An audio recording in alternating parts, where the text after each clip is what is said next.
नमस्कार प्रिय विद्यार्थियों, आप सभी का अपने YouTube चैनल विद्यार्थी परिवार में पुनः स्वागत है। आज की इस कड़ी के अंतर्गत हम लोग चलेंगे सामान्य ज्ञान प्रश्न पत्र के जो दूसरा भाग है यूपी पीएट एवं अन्य जो भी प्रतियोगी परीक्षाएं होती हैं, जैसे आपके एसएससी के अंतर्गत, आरआरबी और एनटीपीसी के अंतर्गत एवं यूपी पुलिस से संबंधित अन्य जो भी सामान्य ज्ञान प्रश्न पर आधारित प्रश्नोत्तरी होती हैं, उस श्रृंखला के अंतर्गत चल रहे हैं। अगर आप चैनल पर नए हैं तो चैनल को सब्सक्राइब कर लीजिए और बेल आइकन पर क्लिक कर लीजिए ताकि आपको सारी जानकारी मिलती रहे। तो चलिए शुरू करते हैं आज हमारा जो प्रश्नों का सिलसिला है। आपके सामने पहला प्रश्न है, आगरा शहर की स्थापना किसने की थी? ऑप्शन देखिएगा, सिकंदर लोदी, बहलोल लोदी, इब्राहिम लोदी या इनमें से कोई नहीं। तो बताइए फटाफट, आगरा शहर की स्थापना किसने की थी? तो आई होप प्रिय विद्यार्थियों आपने गेस किया होगा, आगरा शहर की जो स्थापना की थी वो की थी कि सिकंदर लोदी ने। Option number A is the correct answer. Sikandar Lodi ने ही क्या किया था, आगरा शहर की स्थापना की थी। अगर लोदी वंश की स्थापना की बात कही जाए तो ये इसकी स्थापना की थी बहलोल लोदी ने। आगे चलते हैं अगले क्वेश्चन की तरफ। अगला प्रश्न आपके सामने है, भारतीय संगीत का जनक किस वेद को माना जाता है? ऑप्शन देखिएगा, ऋग्वेद, यजुर्वेद, सामवेद या अथर्ववेद। तो बताइए फटाफट, भारतीय संगीत का जनक किस वेद को माना जाता है?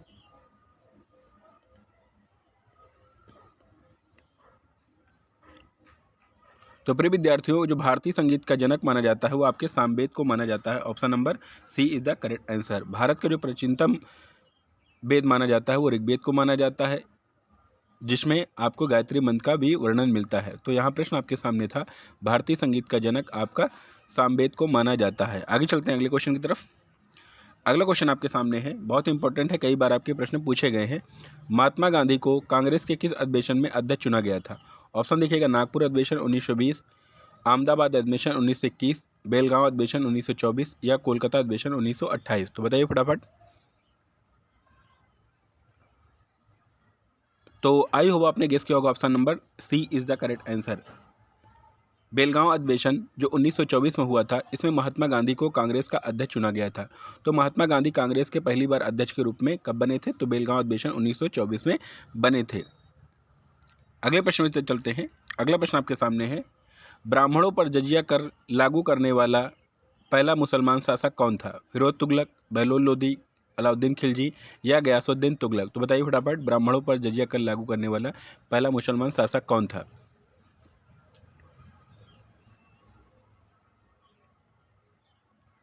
तो प्रिय विद्यार्थियों आपने गेस किया होगा, option number A is the correct answer.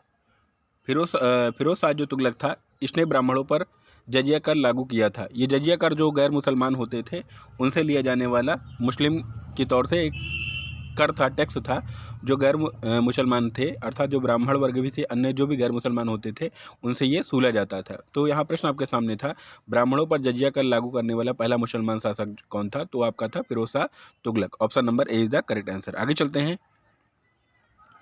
अगला प्रश्न आपके सामने है, राज तरंगणी पुस्तक किसने लिखी है? कल्हड़, बिल्हड़, चाणक्य या विष्णुगुप्त। तो बताइए फटाफट।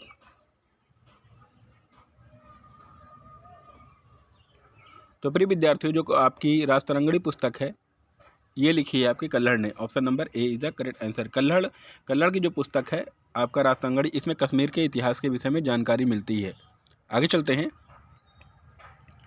अगला प्रश्न आपके सामने है, सर्वप्रथम किस अभिलेख में भारतवर्ष का उल्लेख है? यानी पहली बार भारतवर्ष का शब्द का जो पाया गया वो किस अभिलेख में पाया गया है? ऑप्शन देखिएगा, जूनागढ़ अभिलेख, प्रयाग स्तंभ अभिलेख या मंदसौर अभिलेख या हाथी गुम्फा का अभिलेख। तो बताइए फटाफट।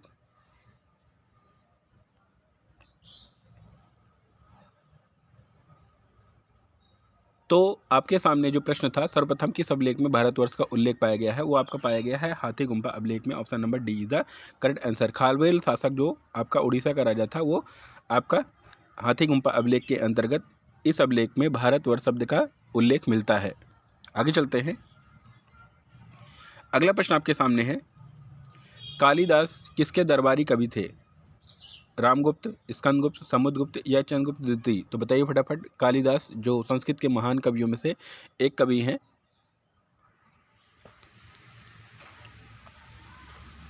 तो प्रिय विद्यार्थियों, जो कालिदास आपके हैं ये आपके चंद्रगुप्त विक्रमादित्य के दरबारी कवि थे। Option number D is the correct answer. इन्होंने कई पुस्तकें लिखी, जैसे अभिज्ञान शकुंतलम, बहुत ही प्रसिद्ध इनकी पुस्तकें हैं। आगे चलते हैं अगले क्वेश्चन की तरफ। अगला प्रश्न आपके सामने है, किस शासक ने अश्वमेध कर्ता की उपाधि धारण की थी?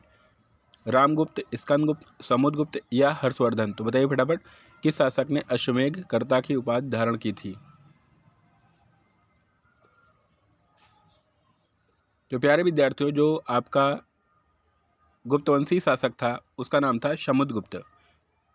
समुद्रगुप्त ने ही क्या किया था? अश्वमेध कर्ता की उपाधि धारण की थी। यह इसे भारत का नेपोलियन भी कहा जाता है। आगे चलते हैं अगले क्वेश्चन की तरफ। अगला प्रश्न आपके सामने है, पहली बौद्ध सभा का आयोजन किसके शासनकाल में हुआ था? अशोक, कनिष्क, अजातशत्रु या काल अशोक? तो बताइए फटाफट, पहली बौद्ध सभा का आयोजन किसके शासनकाल में हुआ था? तो पहली बौद्ध सभा का आयोजन जो हुआ था वो आपके हर्यवंशी राजा आपका अजातशत्रु के शासनकाल में हुआ था। Option number C is the correct answer. आगे चलते हैं। अगला प्रश्न आपके सामने है, निम्नलिखित में से सुमेलित नहीं है। गिर राष्ट्रीय उद्यान गुजरात, कार्बेट राष्ट्रीय उद्यान उत्तराखंड, दुधवा राष्ट्रीय उद्यान पंजाब, काजीरंगा राष्ट्रीय उद्यान असम? तो बताइए इसमें से कौन सा एक सुमेलित नहीं है?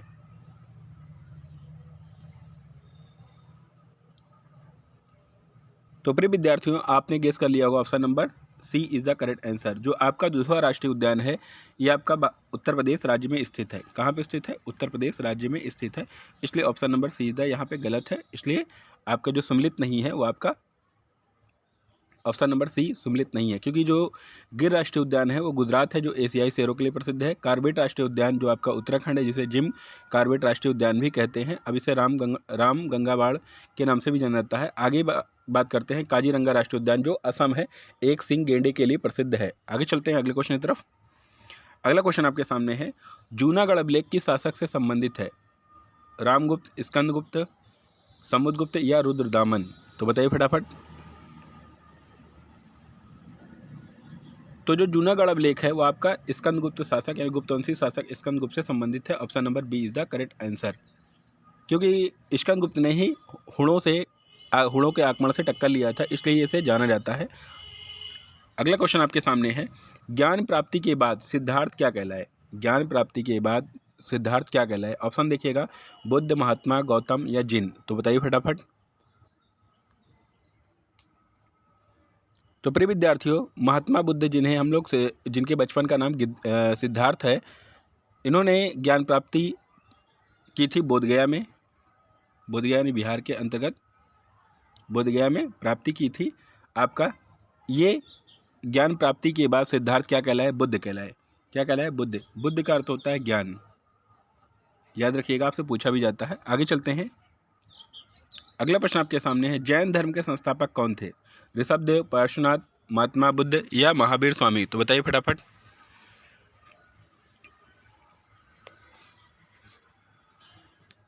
तो आपके जो जैन धर्म के संस्थापक थे वो आपके थे Rishabhdev. Option number A is the correct answer, क्योंकि जो आपके पहले आपके अनुयायी थे, इसके बाद जो आपके 24वें तीर्थंकर के रूप में जाने जाते हैं वो आपके महावीर स्वामी जाने जाते हैं।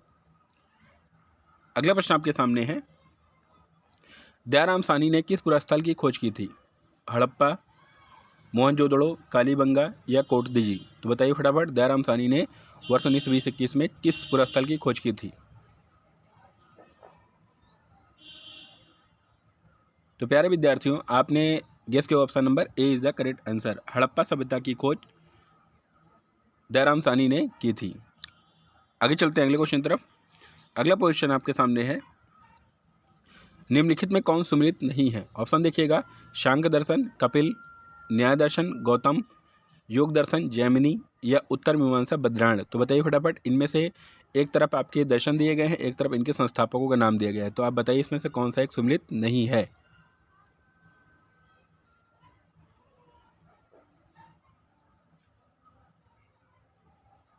तो आई होप आपने गेस किया होगा, option number C is the correct answer, क्योंकि योग दर्शन के जो संस्थापक है वो आपके पतंजलि,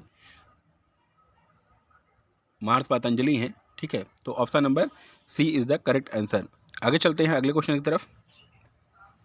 अगला क्वेश्चन देखिएगा, 22 जून 1665 को पुरंदर की संधि किसके मध्य हुई थी? अशोक और खारवेल, शिवाजी और जयसिंह, पुलकेशिन द्वितीय हर्षवर्धन, समुद्रगुप्त और सम्राट हर्षवर्धन? तो बताइए फटाफट, जो पुरंदर की संधि है ये कई बार आपके एग्जाम में पूछे गए प्रश्न है।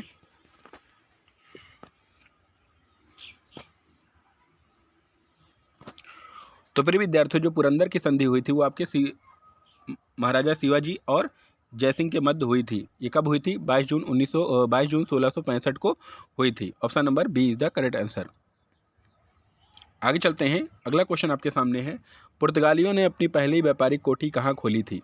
ऑप्शन देखिएगा, सूरत, कालीकट, कोचीन या मछलीपट्टनम। तो बताइए जल्दी फटाफट।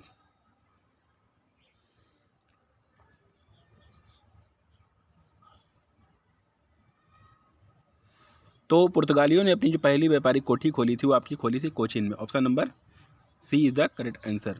आगे चलते हैं अगले क्वेश्चन की तरफ। अगला क्वेश्चन आपके सामने है, दक्षिणी ध्रुव पर पहुंचने वाले पहले व्यक्ति कौन थे? आपका दक्षिणी ध्रुव है, उस पर पहुंचने वाले पहले व्यक्ति कौन थे?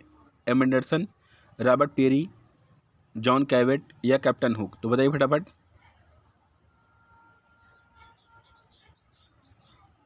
ये आपका उत्तरी ध्रुव है और ये आपका दक्षिणी ध्रुव है। तो बताइए फटाफट जल्दी से। तो यहाँ पे जो दक्षिणी ध्रुव पर पहुंचने वाले पहले व्यक्ति थे वो आपके थे एम एंडरसन साहब। ठीक है, option number A is the correct answer. आगे चलते हैं अगले क्वेश्चन की तरफ। अगला क्वेश्चन आपके सामने है, यहाँ पे कुछ उपाधियाँ दी गई हैं और इनका नाम दिया गया है, किन्हें क्या दिया गया है, एक सुमिलित नहीं है, आपको बताना है। ऑप्शन देखिएगा, गुरुदेव रविन्द्रनाथ टैगोर, महात्मा गांधी को, नेताजी सुभाष चंद्र बोस को, देश रत्न पंडित नेहरू को। तो बताइए इसमें से कौन सा एक सुमिलित नहीं है?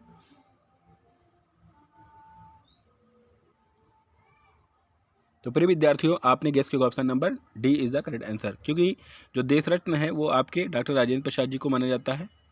इन्हें हम लोग अजातशत्रु भी कहते हैं और देश रत्न भी कहते हैं। तो option number D is the correct answer, क्योंकि यहाँ पे जो गुरुदेव हैं वो रविन्द्रनाथ टैगोर जी हैं, महात्मा जो सब हैं वो महात्मा गांधी जी हैं, नेताजी सुभाष चंद्र बोस जी हैं, और देश रत्न आपका पंडित जवाहरलाल नेहरू नहीं है, बल्कि यहाँ पे आपके डॉक्टर राजेंद्र प्रसाद होंगे, तब ये कथन आपका सही होगा।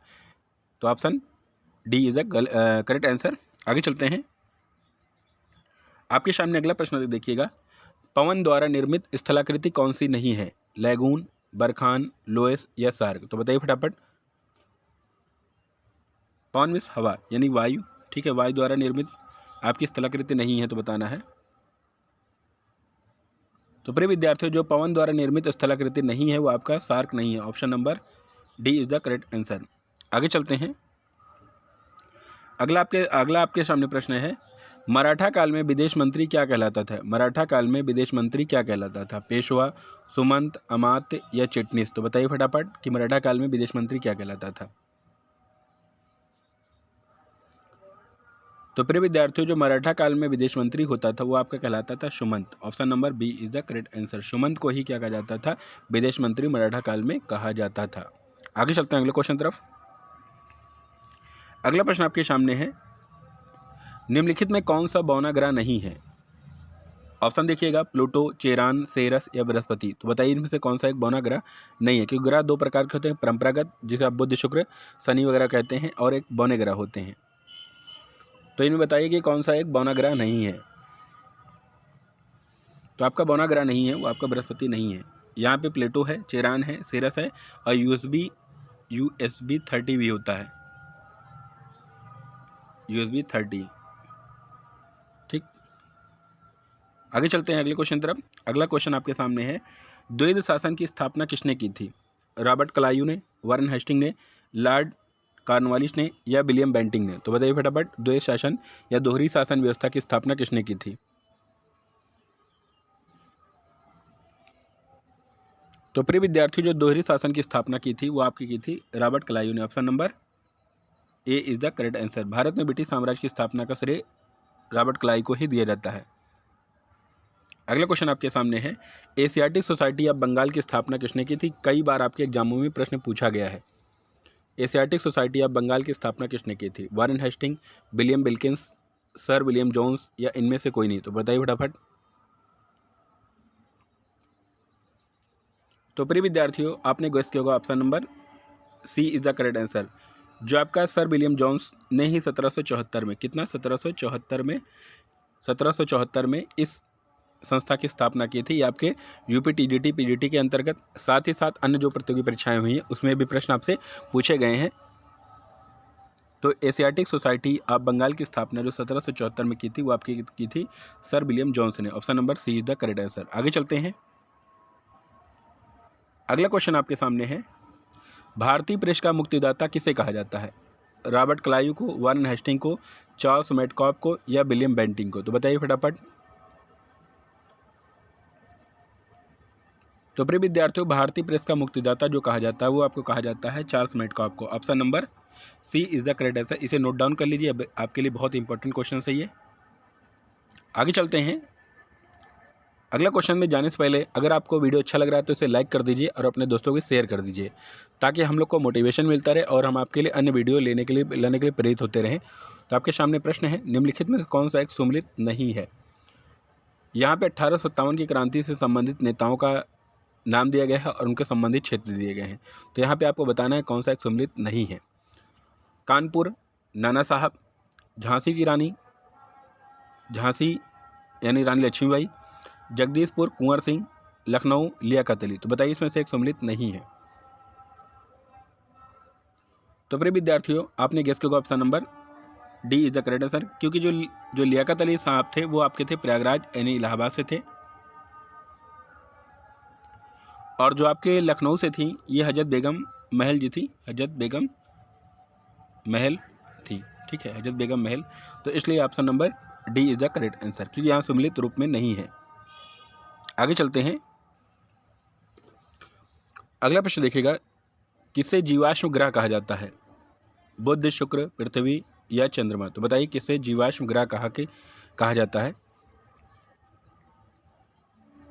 तो प्रिय विद्यार्थियों, अपने गेस के option number D is the correct answer. जो आपका उपग्रह है चंद्रमा, इसे ही जीवाश्म ग्रह कहा जाता है। आगे चलते हैं अगले क्वेश्चन तरफ। अगला क्वेश्चन आपके सामने है, वर्ष 2011 के अनुसार न्यूनतम लिंगानुपात वाला राज्य कौन सा है? यानी कि सबसे कम लिंगानुपात वाला राज्य बताना है आपको, कौन सा है? केरल, तमिलनाडु, आंध्र प्रदेश या हरियाणा? तो बताइए वर्ष 2011 के अनुसार लिंगानुपात वाला राज्य कौन सा है? तो प्रिय विद्यार्थियों, आपने गेस किया option number D is the correct answer. Haryana जो राज्य है वो आपका 2011 के अनुसार सबसे कम लिंगानुपात वाला राज्य है। अगर सबसे कम लिंगानुपात वाला, यहाँ पे सबसे कम पूछा जा रहा है, न्यूनतम पूछा जा रहा है। तो न्यूनतम लिंगानुपात वाला राज्य जो आपका है वो आपका हरियाणा है, और अधिकतम पूछा जाए तो आपका केरल हो जाएगा। अधिकतम की बात की जाए तो केरल हो जाएगा। आगे चलते हैं अगले क्वेश्चन तरफ। अगला क्वेश्चन आपके सामने है, वर्ष 1857 की क्रांति को किसने भारत का पहला स्वतंत्रता संग्राम कहा था? Raja Ram Mohan Roy, B D. Savarkar, sir John Lawrence या सरदार वल्लभ भाई पटेल? तो प्रिय विद्यार्थियों, आपने गेस किया होगा option number B is the correct answer. BD. Savarkar ने ही 1857 क्रांति को भारत का पहला स्वतंत्रता संग्राम कहा था। आगे चलते हैं। अगला क्वेश्चन आपके सामने है, वर्ष 1919 में जलियांवाला बाग हत्याकांड में किसने जनरल डायर की मदद की थी? ऑप्शन देखिएगा, हंसराज, बलवंत, रूपचंद या नेमीचंद? तो बताइए इसमें से। जो 13 अप्रैल 1919 को पंजाब के अमृतसर में घटना घटी थी, अर्थात जलियांवाला बाग हत्याकांड, इसमें जनरल डायर को सहायता देने वाला कौन सा एक भारतीय नागरिक था? तो ये था आपका Hansraj. Option number A is the correct answer. आगे चलते हैं।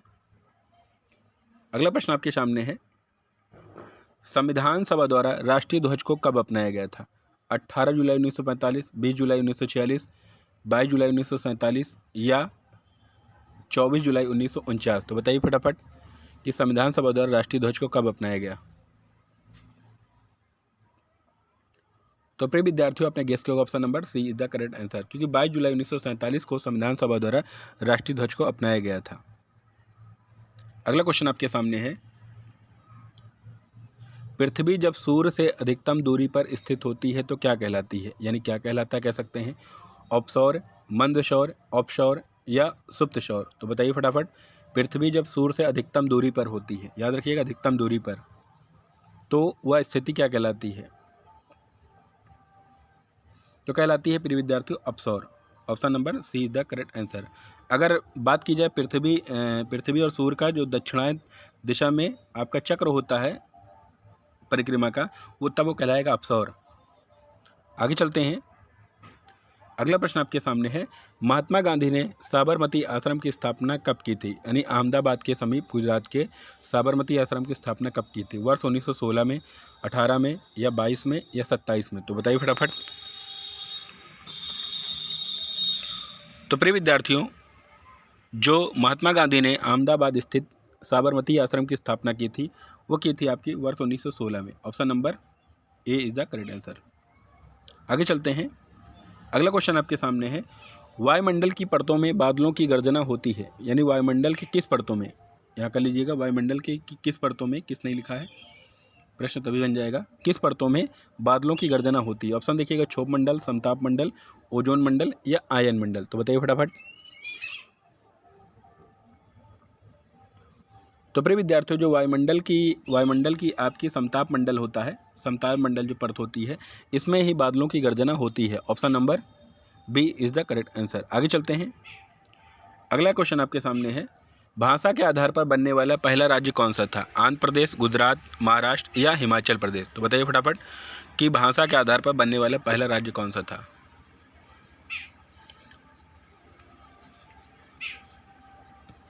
तो प्रिय विद्यार्थियों, आपने गेस किया होगा, option number A is the correct answer. भाषा के आधार पर बनने वाला जो पहला राज्य था वो आपका आंध्र प्रदेश था, क्योंकि 1 अक्टूबर 1953 को भाषा के आधार पर बनने वाला जो पहला राज्य था वो आपका आंध्र प्रदेश था। इस पर आपको एक डिटेल वीडियो दिया गया है जिसका नाम है राज्य पुनर्गठन आयोग। उसको आप जरूर देखिएगा। अगर आप उसको देखते हैं तो उस वीडियो में आपको सारे जो भी समस्याएं आती हैं राज्य पुनर्गठन से संबंधित, जो भी प्रश्न आपके बनेंगे, उसी वीडियो में आपके संबंधित सारे प्रश्न का हल मिल जाएंगे। उस वीडियो को आप लोग जरूर देखा करिए। आगे चलते हैं अगले क्वेश्चन की तरफ। अगला क्वेश्चन देखिएगा, किसने बाल गंगाधर तिलक को भारतीय असंतोष का जनक कहा था?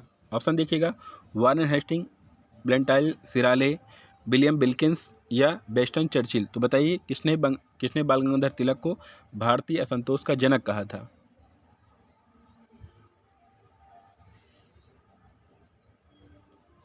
तो प्रिय विद्यार्थियों, जो आपके बाल गंगाधर तिलक को भारतीय असंतोष का जनक कहा था वो उसने कहा था ब्लेंटाइल सिराले ने। Option number B is the correct answer. आगे चलते हैं अगले क्वेश्चन की तरफ। निम्नलिखित में कौन सा एक सुमेलित नहीं है? ऑप्शन देखिएगा, तराइन का प्रथम युद्ध 1191, पानीपत का प्रथम युद्ध 1526, हल्दी घाटी का युद्ध 1576, या प्लासी का युद्ध 1857? तो जल्दी से गेस करिए। और ये प्रश्न आपके लिए वेरी इंपॉर्टेंट है, याद रखिएगा। कई ऐसे प्रश्न, बहुत ही आसान प्रश्न आते हैं और हम लोग क्या करते हैं, अनोखी गलती कर जाते हैं।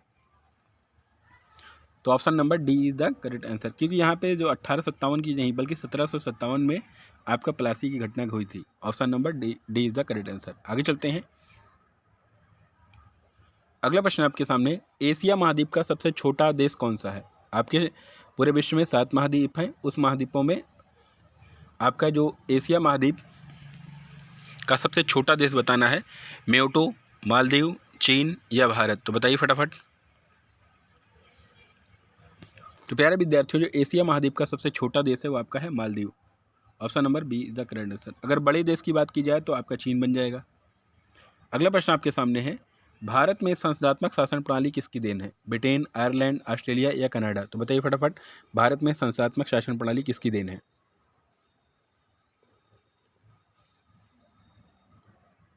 तो प्यारे विद्यार्थियों, आपने गेस किया होगा, option number A is the correct answer. जो ब्रिटेन है, ब्रिटेन से ही भारत में संस्थात्मक शासन प्रणाली की देन की गई है। इसी के माध्यम से हमें विधि का शासन यानी कानून का शासन की प्राप्ति भी हुई है। आगे चलते हैं। अगला क्वेश्चन आपके सामने है, पूर्ण स्वराज्य का नारा किसने दिया था? महात्मा गांधी, भगत सिंह, सुभाष चंद्र बोस, या पंडित जवाहरलाल नेहरू? तो बताइए फटाफट।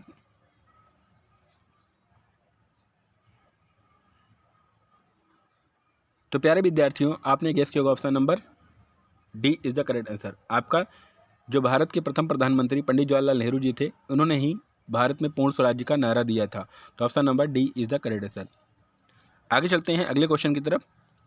इसमें जाने से पहले आप देखिए, करो या मरो का नारा दिया था आपके महात्मा गांधी ने, इंकलाब जिंदाबाद का नारा दिया था आपके भगत सिंह ने, दिल्ली चलो का नारा आपका दिया था सुभाष चंद्र बोस ने, तुम मुझे खून दो मैं तुम्हें आज़ादी दूंगा, ऐसे इनका ही नारा है। ये प्रसिद्ध कथन है जो आपसे प्रश्न पूछे जाते हैं। अगला क्वेश्चन आपके सामने है, अनहैप्पी इंडिया के लेखक कौन है?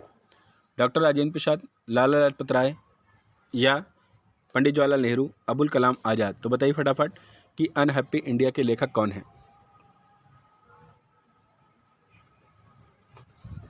तो मेरे प्यारे विद्यार्थियों, आपने गेस किया होगा option number B is the correct answer. तो अनहैप्पी इंडिया के लेखक जो आपके हैं लाला लाजपत राय साहब हैं। आगे चलते हैं।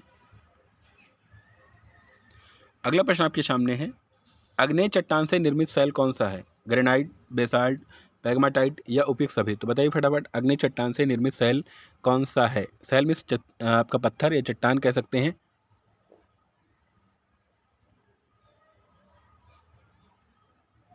तो प्यारे विद्यार्थियों, जो आपके आग्नेय चट्टान या लावा कह सकते हैं, लावा या मैग्मा से जमने वाला जो चट्टान होती है उससे बनने वाली, अग्नि मतलब होता है आग, ठीक है, आग से निकलने वाली जो गर्माहट से बनता है उसे हम बोलते हैं अग्नि चट्टान। तो अग्नि चट्टान से निर्मित होने वाले सेल हैं आपके ग्रेनाइट भी हैं, बेसाल्ट भी हैं, पैगमाटाइट भी हैं, अर्थात उपयुक्त सभी हैं। तो option number D is the correct answer. आगे चलते हैं। अगला प्रश्न आपके सामने है, उत्तरी ध्रुव पर पहुंचने वाले पहले भारतीय व्यक्ति कौन थे? गिरिराज सरोही, पुष्पेंद्र पाठक, आशीष गुप्त या नवजोत सिंह कौर। तो बताइए फटाफट कि दक्षिणी ध्रुव पर पहुंचने वाले पहले भारतीय कौन थे?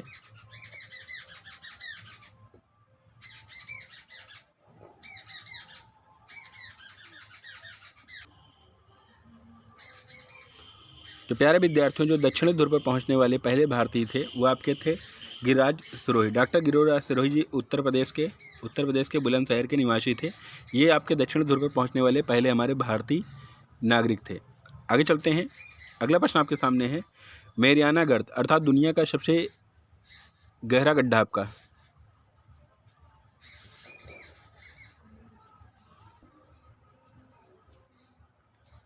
तो प्रश्न आपके सामने था, मेरियाना गर्त किस महासागर में पाया जाता है? प्रशांत महासागर, हिंद महासागर या अंटार्कटिक महासागर या अंटार्कटिका महासागर। तो बताइए फटाफट कि जो दुनिया का सबसे गड्ढा, आपका गड्ढा कह सकते हैं, गर्त, वो किस महासागर में पाया जाता है? तो प्यारा विद्यार्थियों, जो मेरियाना गर्त है आपका वो प्रशांत महासागर में पाया जाता है। Option number A is the correct answer. आगे चलते हैं अगले क्वेश्चन की तरफ। अगला प्रश्न आपके सामने है, पहली पंचवर्षीय योजना किस मॉडल पर आधारित थी? अर्थात पहली पंचवर्षीय योजना किस मॉडल पर आधारित थी? हेरोल्ड डोमर मॉडल पर, पीसी महालनोबिस मॉडल पर या रोलिंग प्लान मॉडल पर या इनमें से कोई नहीं? तो बताइए फटाफट। तो जो आपकी प्रथम पंचवर्षीय योजना थी वो आपकी हेरोल्ड डोमर मॉडल पर आधारित थी। Option number A is the correct answer. और दूसरी पंचवर्षीय योजना आपकी पीसी महालनोबिस मॉडल पर आधारित थी।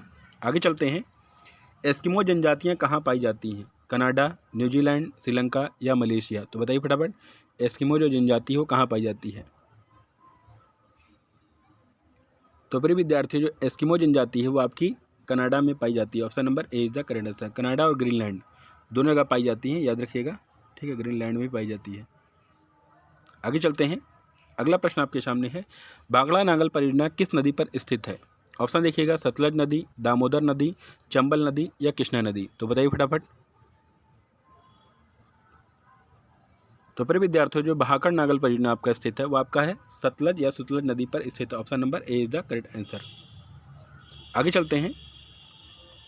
अगला प्रश्न आपके सामने है, किस अनुसूची के अंतर्गत केंद्र और राज्य दोनों कानूनें बना सकती हैं? केंद्रीय सूची, राज्य सूची, समवर्ती सूची या इनमें से कोई नहीं? तो फटाफट बताइए। तो प्रिय विद्यार्थियों, आपने गेस किया होगा option number C is the correct answer, क्योंकि जो समवर्ती सूची होती है, समवर्ती सूची के अंतर्गत केंद्र और राज्य दोनों मिलकर कानून बना सकती हैं। आगे चलते हैं अगले क्वेश्चन तरफ। अगला क्वेश्चन आपके सामने है, वर्ष 2011 के अनुसार भारत का सर्वाधिक जनसंख्या वाला राज्य कौन सा है? ऑप्शन देखिएगा, उत्तर प्रदेश, आंध्र प्रदेश, पश्चिम बंगाल या अरुणाचल प्रदेश। तो बताइए फटाफट।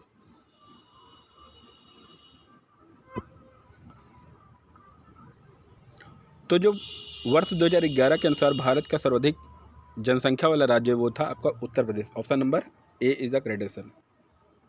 आगे चलते हैं। अगला क्वेश्चन आपके सामने है, पहली पंचवर्षीय योजना का कार्यकाल क्या था? ऑप्शन देखिएगा, 1951 से 56 तक, 1956 से 61 तक, 1961 से 1966 तक या 1969 से लेके 1976 तक। तो बताइए फटाफट जो पहली पंचवर्षीय योजना का कार्यकाल क्या था? तो प्रिय विद्यार्थियों, आपने गेस किया होगा option number A is the correct answer. जो 1951 से लेके आपके 56 के मध्य स्थित पहली पंचवर्षीय योजना थी, ये आपकी थी। आगे चलते हैं अगले क्वेश्चन तरफ। अगला क्वेश्चन आपके सामने है, केंद्र एवं राज्यों के मध्य शक्ति का विभाजन किस अनुसूची में है? पहली अनुसूची, 5वीं अनुसूची, 7वीं अनुसूची या 8वीं अनुसूची? तो बताइए जल्दी फटाफट, केंद्र और राज्यों के मध्य शक्ति का विभाजन किस अनुसूची में किया गया है? तो प्यारे विद्यार्थियों, जो केंद्र और राज्यों के मध्य शक्ति का विभाजन किया गया है वो आपकी 7वीं अनुसूची में किया गया है। Option number C is the correct answer, क्योंकि आपके यहाँ 12 अनुसूचियाँ हैं, उसी अनुसूची में आपके केंद्र और राज्यों के मध्य शक्तियों का बंटवारा किया गया है। आगे चलते हैं। अगला प्रश्न है और अंतिम प्रश्न आपके सामने है, भाषा के आधार पर बनने वाला पहला राज्य कौन सा है? तो रिपीटेड क्वेश्चन है, आप इसका जवाब कमेंट बॉक्स में जरूर दीजिए।